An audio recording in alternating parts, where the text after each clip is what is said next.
so much for coming along. It's great to see you. Myself and James, more on us in a second, are bringing you this this session this morning from NatWest Enterprise and Entrepreneurship, and it's titled The Power of Mindset.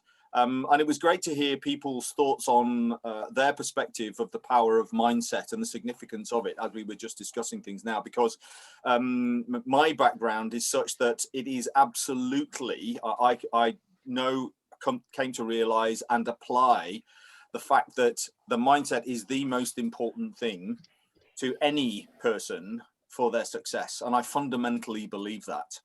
Why do I believe that? Well, my name's Andy Jackson, and I'm an enterprise acceleration manager with NatWest. I've been in this proposition as an acceleration manager, working with owner managers, small businesses, entrepreneurs. I've been here for about 6 years, but prior to that, and basically for the last 20 years, working in the area of human performance development around the psychology of mindset.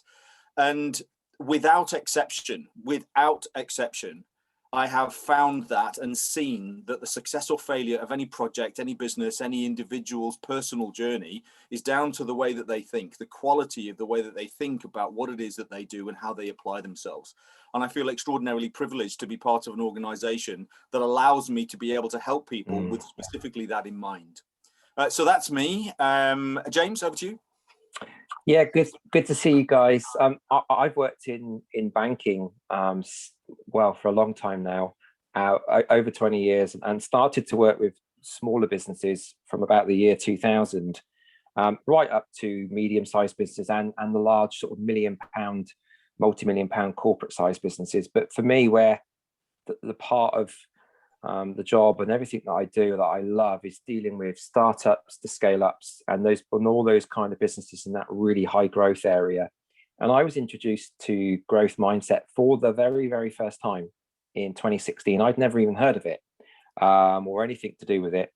And it completely and utterly changed my life. And I'm not being melodramatic or anything like that. It changed the way I think, how I approach stuff. And I have to keep reminding myself of that on a daily basis. So I really hope you get some of that today, and how relevant it really, really is to everything that we do, and especially when we're running our own businesses. So I'm honoured to be here today, guys. Thanks, James. So what we are actually going to go through is we're going to explore the importance of mindsets. We're going to explore the whole concept of attitude and mindset in those terms, and then hone in on the concept of a growth mindset, growth versus fixed.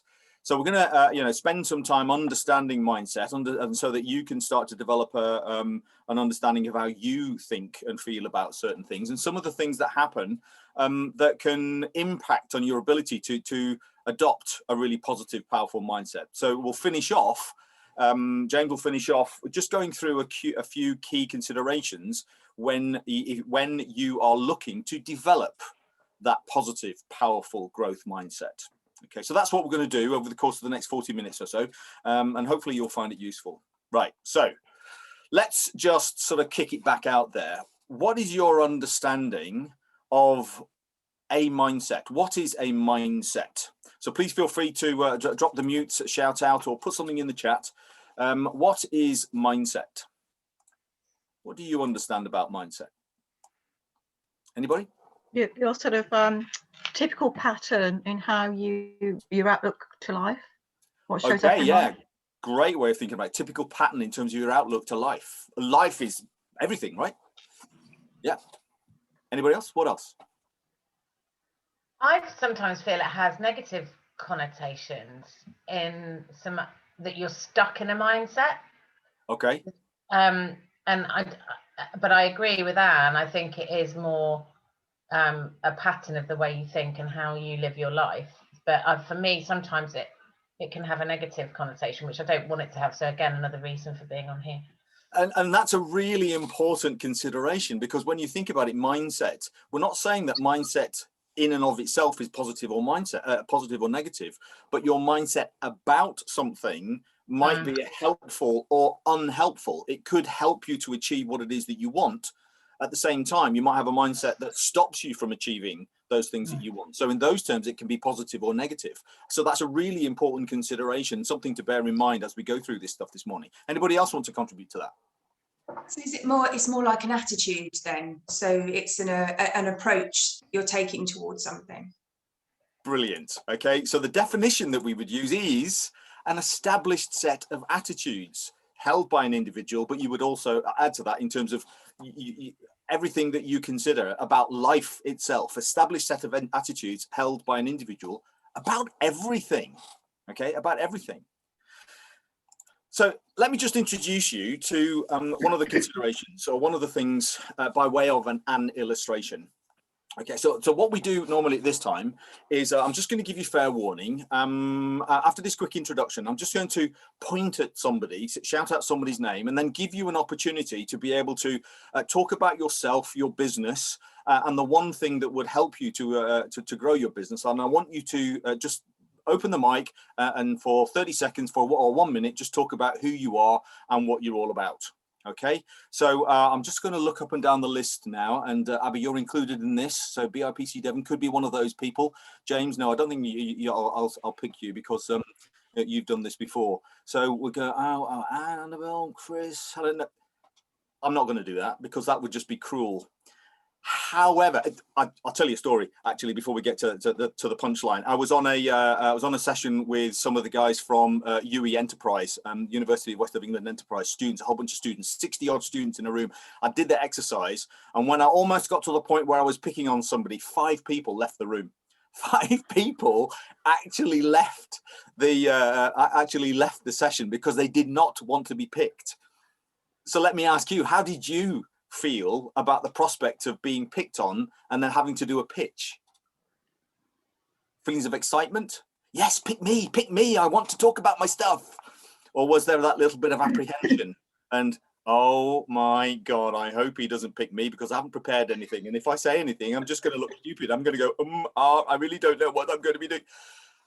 That is an attitude towards the in the context of presenting yourself. And let's face it, we're not asking you to do anything that you in theory shouldn't be able to do really well. I'm asking you to talk about yourself and what it is that you do, things that you know really, really well. But your mindset when it comes to pitching, public speaking, putting yourself out there, being in the spotlight, brings up a whole set of beliefs and feelings that affect the way that you behave. Okay, so mindset in those terms is completely universal. So let's explore that a little bit more. What is your mindset with regard to, or your attitude, if you will, with regard to health?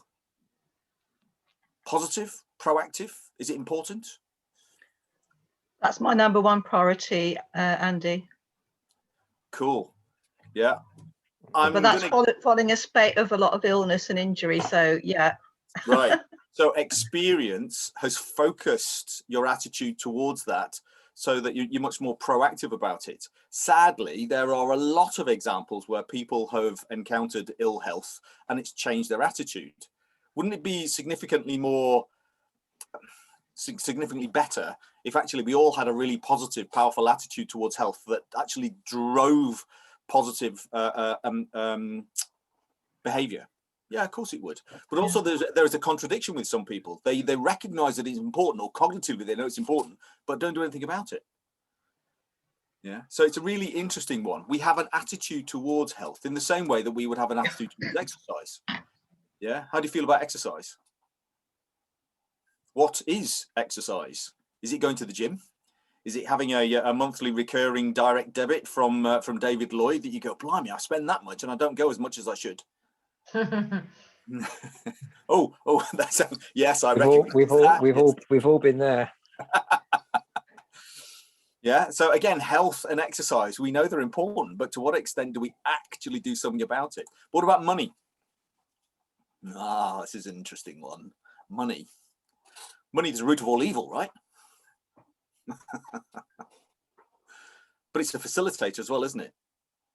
Yeah, it allows us to be able to do and engage with lots of things. It's not absolutely essential in every circumstance, but you know, in the Western world, money's quite important, would you say? Yeah. So and I'm not necessarily requiring anybody to answer, but just to get you to think about, so what is your attitude towards money? There are people that have underpinning beliefs that mean that they're constantly seeking to give away money. If they get too much of it, it's not a comfortable environment to be in, because they might have grown up with very little by way of the cash, and they're always having to scrimp and save, and therefore behavior established at an early stage and an early life meant that they try to replicate that going forward. And if they were to win the lottery, that could be a completely mind-blowing type of environment. Okay, so that there are all sorts of different considerations. I'm not saying anything's right or wrong. It's just an illustration of that we have attitudes towards these things. What about fire? What about kids? Yeah, what's your attitude towards those things? So there's some stuff here in terms of, there can be contextually specific.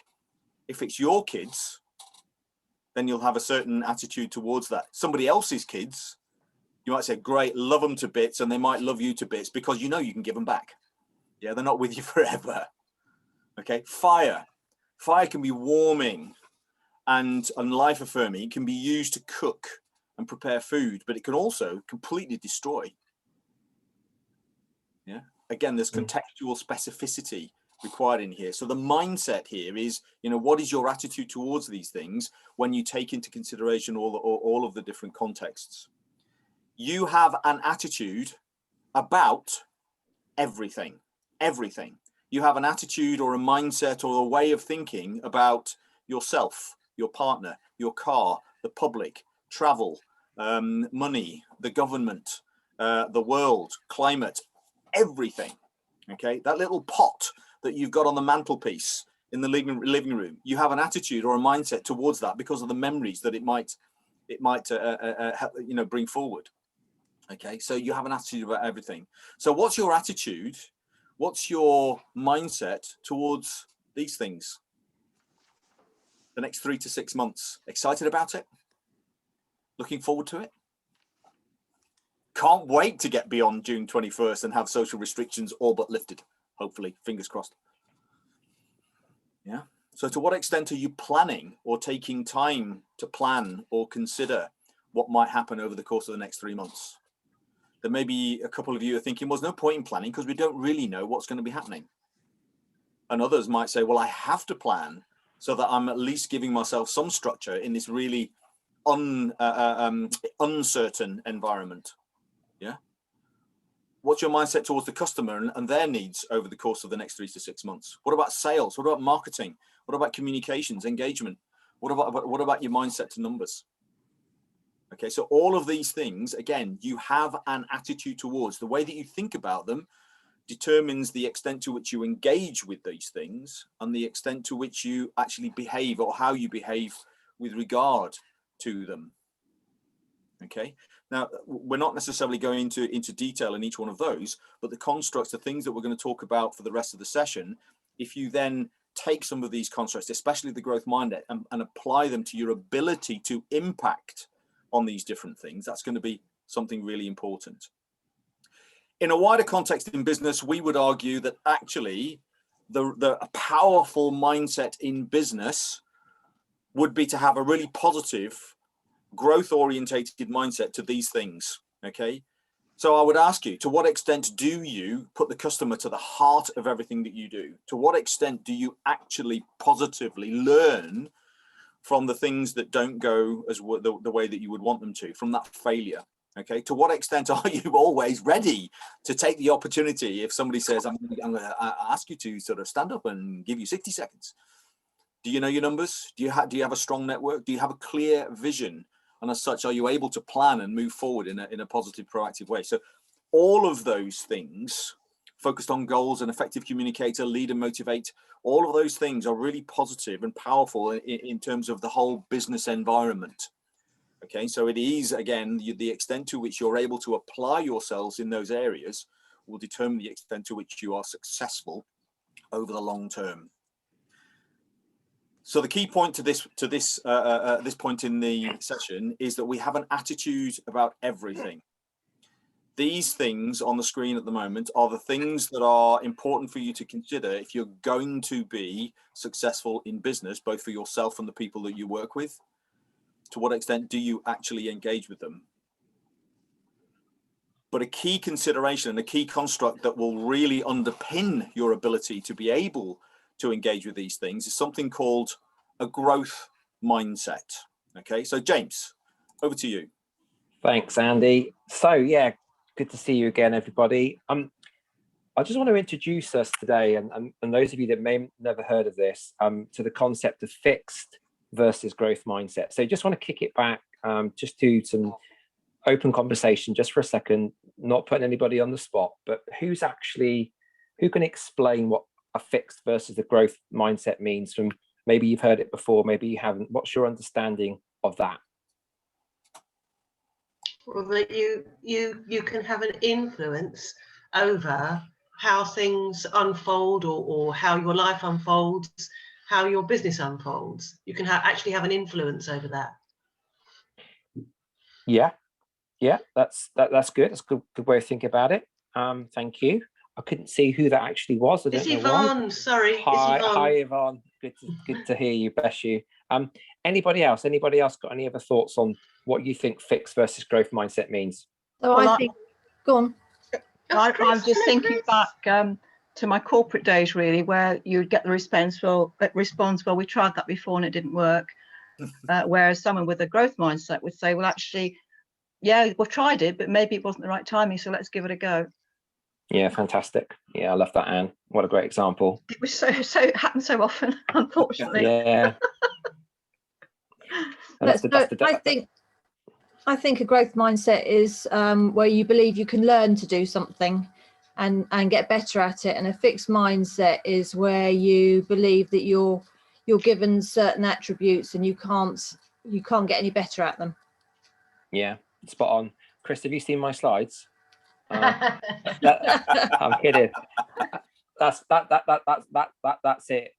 That's it. And you know, we will explore this more in a moment. But just again, doing some framing here. And if you want to write anything down, if you want to write down the name Carol Dweck, and DWECK, and Google her TED talk around fixed versus growth mindset. She is the lady, the professor from Stanford University of psychology, who brought this into being, really, the whole growth mindset concept and culture.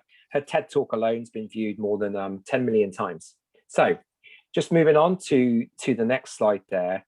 And I'm going to read to you one of her quotes, and let this sort of seep into your mind, if you like. For decades, I've been studying why some people succeed while some people who are equally talented do not. And over the years, I've discovered that people's mindset, our mindsets, play a crucial part in this. So just to encourage you to, if you want to do some further reading into Carol Dweck, this piece of research and the study that she did and the wider talks that she's done on it is so encouraging. So I just wanted to move us into looking at fixed mindset for a second, which takes us sort of onto our next.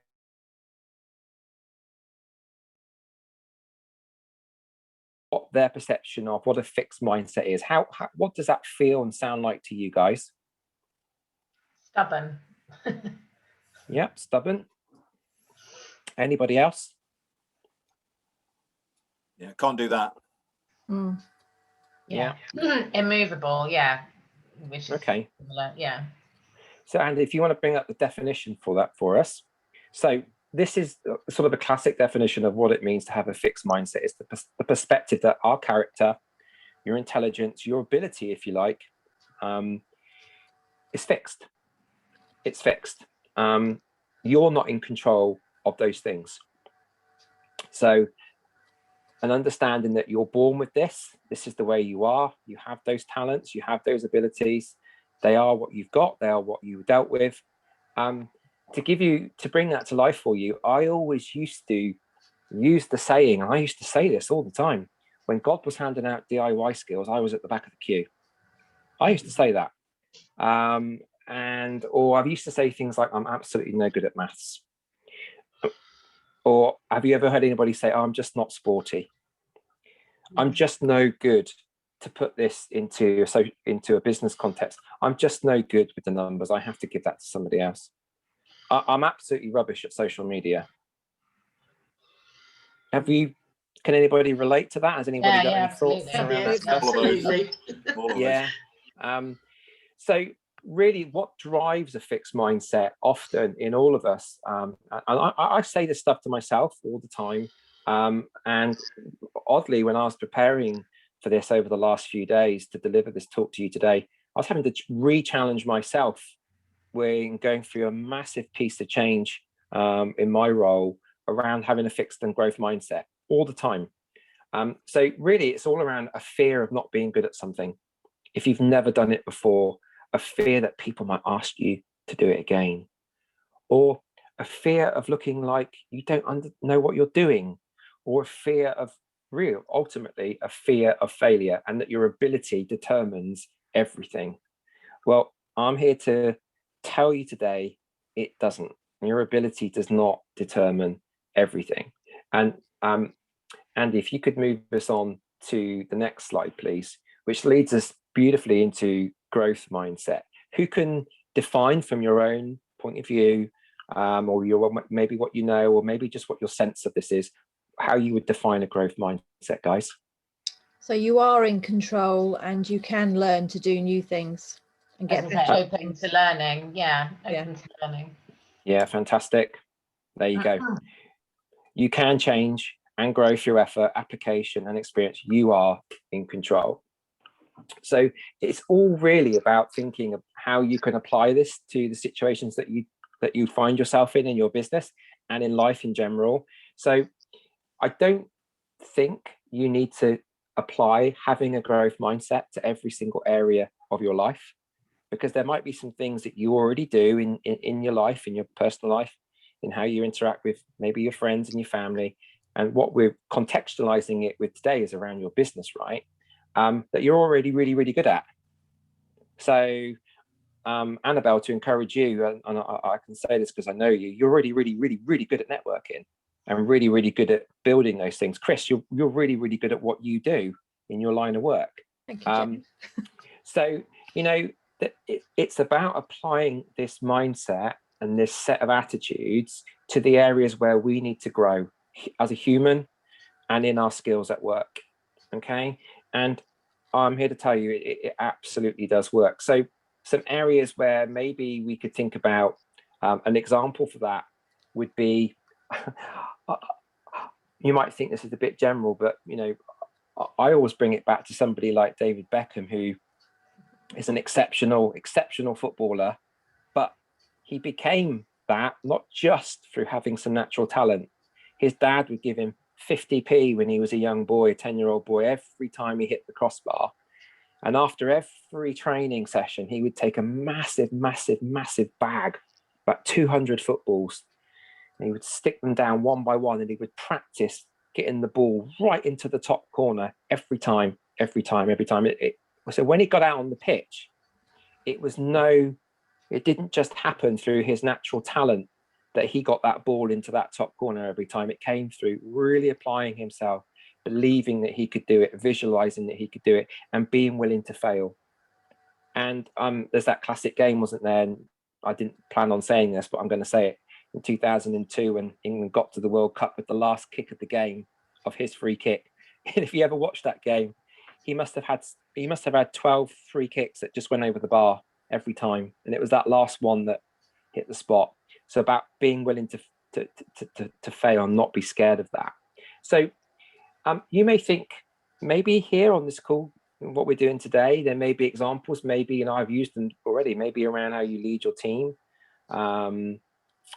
And somebody brought up the example a moment ago about how we tried that in the past and it didn't work. Okay. And it's about having that mindset, that attitude to thinking about how you can move forward, but having an attitude towards it that, well, let's give it a go. What's the worst that can happen? How could we learn from that situation? Has anybody got any thoughts around any areas in their own business that maybe you really want to work on in that area? You don't have to share them if you don't want to, or maybe where this has worked for you in the past. Okay, we will move forward. I want to show you a video now, which really does kind of encapsulate what we're saying about developing a growth mindset. And this really all is about developing a growth mindset. So kick back for a second, turn your volume up, and let this hopefully get right into what you're thinking about today.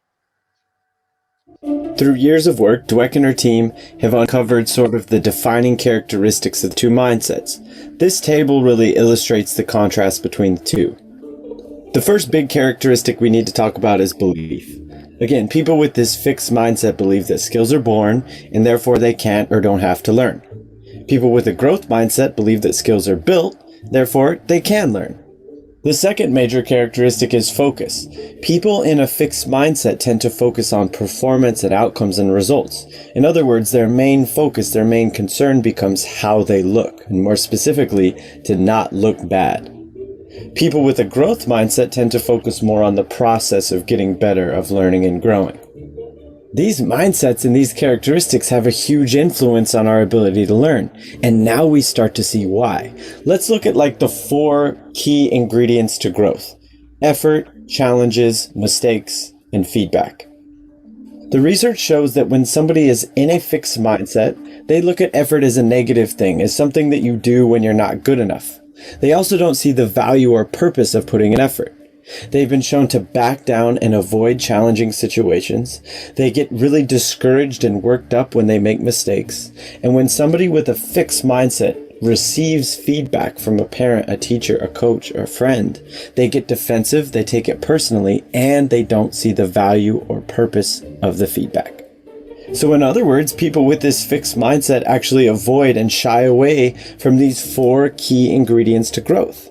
Dweck and her team have shown that when people enter a growth mindset, they look at effort as a useful thing, as an important part of the learning process. They're actually more likely to embrace challenges and persevere and work through them.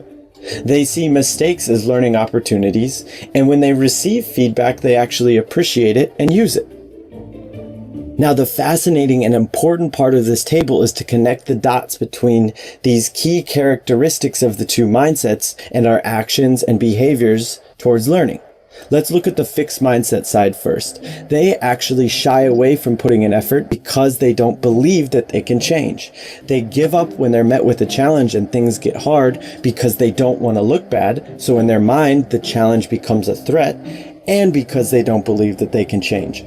They hate making mistakes and are discouraged by mistakes because if you're making mistakes, you're not looking good. And they don't see the value or purpose of feedback because they don't believe in their capacity to grow. So in one way or the other, every single one of these actions is a byproduct of these characteristics. And the same is true on the growth mindset side. They see the value and purpose of effort because they believe in their capacity to grow. They're more likely to take on a challenge and persevere through it because they believe that they can grow and because they're focused on the opportunity to do that. So they frame a challenge as an opportunity to get better. And by focusing on the process and believing in their capacity to grow, they're more likely to understand how important mistakes are in this process.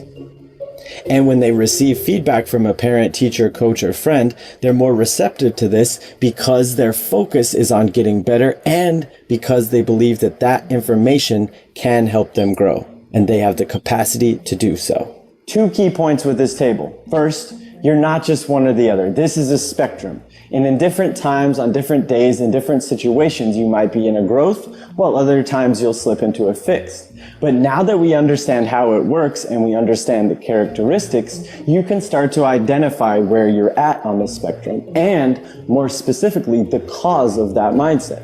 Is it our beliefs or is it our focus? Second, yes, these actions of learning are great, and they're definitely behaviors that we want. But we have to understand that they come from our mindsets. So to create a great culture for learning, it's about zooming in on beliefs and focus and creating a real growth mindset, which is one of the most important things we can do. What do we think about that, everybody? Feel free to just throw out what's straight in your mind right now. I think it's interesting, that last point that he said about the fact that we're not either one or the other, that we move between the two. And absolutely. I can really, that really resonates with me. Yeah, Me too. Me too. Go on, Yeah. Annabelle. Yeah, no, I can see both of those things. I definitely have much more of a growth mindset since I started this business last year. Yeah. Because I've had to, but I'm definitely guilty of being in that fixed mindset too, and being scared to embrace and just focusing in on the doing and just getting through stuff rather than learning as you're doing. Yeah. And taking time to reflect, look back. Yeah, I think, that's very true, because everything's just been boom, boom, boom, boom, boom, and you don't give yourself that space to breathe in between. Yeah. So important. James, Go on. I was just going to say, for me, it depends on my mood. If I feel good, then my mindset is good. If I feel low, then it's difficult to get out of that and have a positive mindset. At least you're aware, I think, as well. I think we can all relate to that through lockdown in the last 12 months. I think it's had a massive impact upon how we apply a growth mindset to things. I mean, you know, I started a hobby. You might even laugh. I started making models in lockdown, toy models. Something I never thought I would ever be able to be any good at, ever. I just something I cut off in my head, totally fixed. I would never be any good at that. But I started to have a go, and I made a friend who was brilliant at doing it. He started to explain stuff to me, and because he wasn't there to physically show me, so I had to learn it at home. And it's really completely transformed how I view just that in a hobby sense. And I've done some really great things, and I've put it onto a Facebook page, and loads of people have commented. People have even offered to buy it. And I'm like, wow, you know, only a few months before I thought I'd never be any good at that. And it's the same with our businesses. It's the same with the things that we're talking about here today. And it will be the things that you're sat there now, everybody, thinking about that you would never dare share, that you know deep down inside there's that nagging voice saying, yeah, you need to start to think about cultivating a growth mindset in this area, being willing to give something a go, have a crack at it, seeing how you can move forward with it, and learning from it, not failing at it, not let that fear cripple you from the inside. And something else I'd really, really love you to write down from the next slide that I'm just about to bring up now is this. Write it on your fridge, put it on your screensaver, without sounding melodramatic. Write it on your heart. I'm not able to do this thing, these areas of my life yet. You can't do it yet. And I was reminded of this a while ago by I got 7-year-old twin girls, and one of the twins said to me, Daddy, I said to Isabella, oh, Isabella, darling, I can't do it. And she looked at me, you can't do it yet, Daddy. And, you know, a 7-year-old saying that to me. And I was reminded, thinking about what you were saying a moment ago, Chris, you know, there are times when my head's not in the right place for this stuff. And I just suddenly thought, yeah, I can't do it yet. It was sewing on a button, actually. I did it. But, you know, we can all, exactly. We can all apply these things. And like I said, the lights came on for me back in 2016 with this, when I took on this role of becoming, having to run events, and they made it part of my job description. You have to get at least 20 people to an event. Oh, I think you've done that, James. Well, I think you smashed that consistently. Well, you didn't know me when I started that. I had, I think, 6 people came to the very first event I ran. They were all existing customers. I stood at the door watching. We packed into this tiny little room. We pulled together some tea and coffee cups. We got an existing NatWest speaker to talk about quite a dry subject to do with HR, as it was at the time. And I remember just having that relief and thinking, how am I ever going to do this? And, you know, this week we managed to get 108 people booked in just a few hours digitally. Now, that's an example of applying a growth mindset to something, being willing to fail, being willing to not learn from that journey and try new things and go outside of your comfort zone. You know, I'm living proof that this does work. because I've been there and I've lived it. And that's what I want to encourage you with today and imprint upon your psyches, all of us. Andy, over to you, sir. Cool. Thanks, James. And this next phase, I just want to pick up on the thing that you guys, everybody picked up there, in terms of there is a situational or context specific element to growth versus fixed mindset, to the way that you think about things. Chris, Annabelle, I think you were talking about, when I'm not in the right mood, then to do some things, then that affects the way that I interact with that thing. Yeah, absolutely. And sometimes that mood could have been born out of something that happened elsewhere in your life. It could be that letter that you received this morning, or an argument that you had, or somebody, a problem that you had with the dog this morning. There could be all sorts of different things that just affected the way that you think and feel at that one moment. But in terms of being contextually specific in business, there are going to be those things that you engage with naturally, that you love to do, and as such, you're going to spend a lot of time doing them. But if you are a small business and there are relatively few people in your business, if it's only you, guess what? You have to engage with everything, absolutely everything. What it is that I would challenge you to do, though, is recognize that there are some things that you really love to do and other things that you are constantly, always putting to the bottom of the list. Outsource them, delegate them, give them to somebody else, because that's probably, and I'm making big suppositions here, the only way that those things, if they are important to business, that's the only way that those things are actually going to get done well. Okay, so it's recognizing what's important, what it is that you are motivated to want to engage with, and what it is that you need to engage with. Okay, because if you need to engage with something, but you're not good at it, that's when growth mindset really needs to come to the fore, and you need to apply yourself. Okay, so in this example, in this slide, is it public speaking? Is engaging with large groups of people something that you need to do, or at least recognize the value of and need to do more of? Is it talking to that one customer and having the ability to be able to talk to that one customer in a way that then starts a conversation? You might not be able to do it right the first time, but then you'll get better at it and better at it and better at it as time goes on. Okay, on the highs of this graph, okay, it's a personal example, an individual example, but maybe you love cooking, maybe you love, delete cooking, put in an element of business where actually you really love to do your thing. Okay, great, you don't have to think too much about it, you're going to do it. Okay, but it's recognizing what the things are that might be low on that list, in terms of you're much more likely to think, well, I can't do that, or I'm not interested, I've never been good at that. If it's important that you do it, you have to engage with it. And so applying the mindset of, I can get better at it, I can get good at it, I just need to learn and apply myself and then build it out. Is it marketing? Sorry. I was going to ask, actually, because we can't all be good at everything.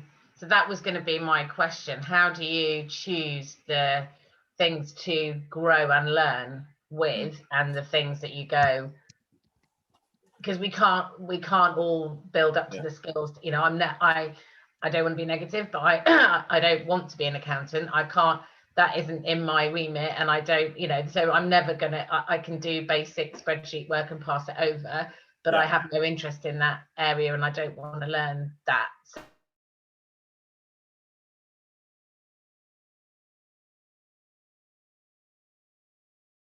Another concept that we don't have a slide for, there's a concept that basically says that in all business, you can essentially categorize all of the functions in business in 4 ways.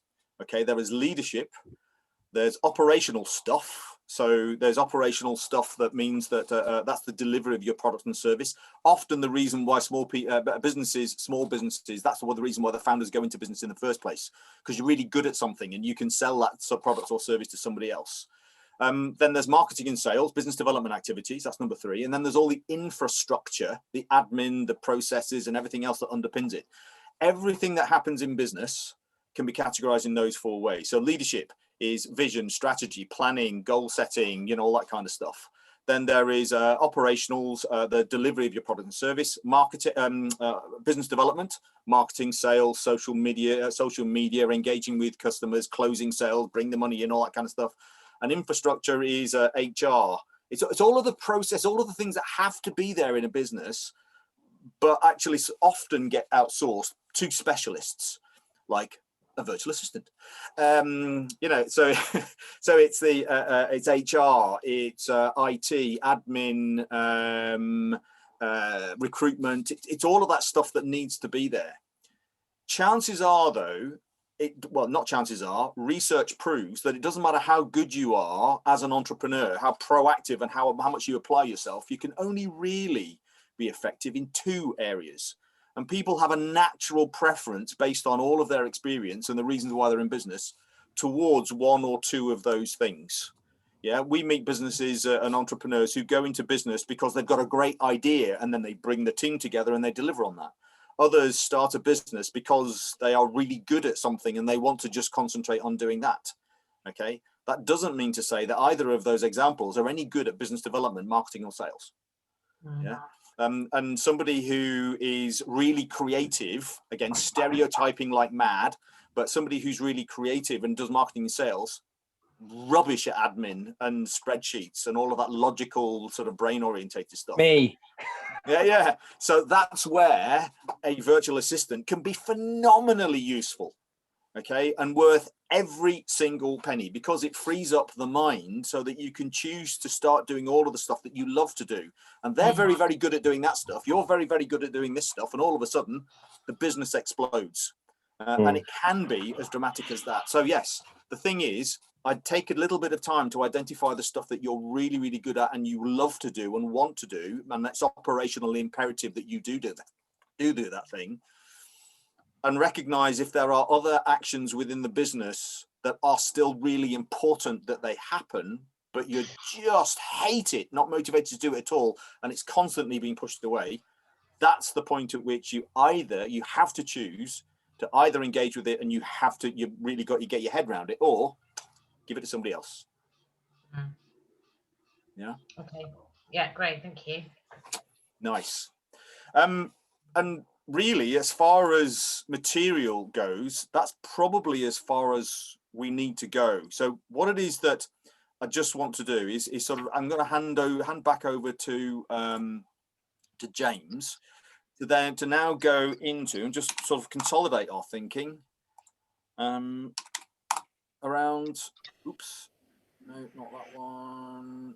It's that one. Go for it. Okay. Just to sort of, I suppose, pull it together. And today's been, I don't think Andy and I necessarily thought it was going to be this way because every group is different, but it's been really good to be really interactive today and have some conversation around this stuff, you know. So I thank everybody who's opened themselves up to being honest about how they're feeling on this. And Gabby, I have noticed you in the chat, so thank you very much for what you're doing as well there, you know, in giving us some ideas as well. Thank you for that. So really, how can you develop your mindset? These are just some key takeaways for you. Feel free to jot anything down that you think is useful. And again, what I said earlier on, any keywords that you can sort of apply.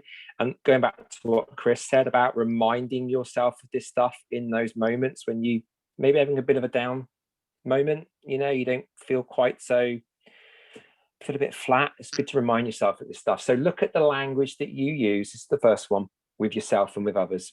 So think about what you say. Think about yet, the power of yet. Okay. Think about I can't do this yet. Okay. Think about how you can frame that with what you do. Then take time to reflect. Again, Annabelle, picking up what you said earlier on about walking the dog. About, you know, I've been rubbish this week at getting out and going for a walk. I have to make sure I go out for a walk every day. I haven't done that for 3 days. So I need to make sure that I allow myself the time to do that and not to keep thinking, oh, I'll do that for another half an hour. Take time to reflect. And you know what? It's often been in those times when I've reflected or when I've been thinking, even, again, it might sound corny, but even when I'm just having a shower, you know, I've often had my best ideas about the next speaker or the next subject, or wouldn't that be really cool to do that in those downtimes? Those are really important times for you in your business. Vision, that's the next one. I am going to be running a session in the next month or two around how you build your vision. Again, probably one of the most visceral and exciting and brilliant sessions that we run is around visioning and how you create your vision. But be really, really clear about where you want to go on a daily basis to help you overcome those challenges more easily. The next one is triggers. What are your triggers around a fixed and a growth mindset? And I wrote in bold here, and again, write this down on your notepad. How can you reframe that scenario, that situation that you're in with perhaps a growth mindset? How can you reframe that? Yeah. And if I can add to that, James, I'll just say that understanding triggers, as we've talked about, understanding triggers both ways. Understand, for want of a better expression, understand what pisses you off and turns you off, and understand what gets you going, and understand how to get back into that positive, powerful growth mindset, because then you can apply those triggers. You recognize them when they're coming up, but you can also apply them consciously to get yourself back into that positive, powerful frame of mind. Thank you. That's good. And that's what goes back to what you said, Anne, earlier on about, we've tried that and it doesn't work. We've tried that before, Well, let's reframe some of that stuff. Let's give it another go. The next one is journey. There's always going to be ups and downs along the way. And Annabelle, you're right in the middle of experiencing that at the moment. You've kicked off an amazing venture. You guys are really starting to grow a movement, and it's about trying to, I know it's easier said than done, but about enjoying that journey wherever you can. For me, the next one, I have found personally in my experience of this, it has been the one thing that's been the game changer for me, and that is learning from failure. And if you write nothing else down today, just write down this one thing, and again, make it a mantra for yourself in your business. And if you're going to be a successful entrepreneur, I believe you have to imprint this on everything that you do, and that is this: when I fail, I learn. I'm just going to let that sit with you for a second. When I fail, I learn. And Andy picked up on this in the last session that we did around, the 60-second pitch, around how we change our attitude towards failure in this area. It can be your friend. It was Edison, wasn't it, who said, I haven't failed. I just found 79,000 ways that didn't work before. It was 80,000 attempts before. Yeah, and Annabelle, you just put that in the chat. Absolutely right. First attempt in learning. Just great way to reframe what you do. And that, that's how I did it with my modeling. Just be willing to have a go at something. Excuses as well, the last one. We can all make excuses. Me massively around how I take an attitude towards things, why I maybe procrastinate or put things off or prevaricate. But take ownership of your attitude in this area around growth mindset. Huge, huge, huge one for the future. And that kind of really starts to wrap up that session really around mindset. And just sort of throwing it open to Andy and myself and the group today. I feel that maybe there's some more questions. Does anybody have any thoughts? Anybody want to add anything around what they think about today? I've got a question. Go for it. A challenge. Oh.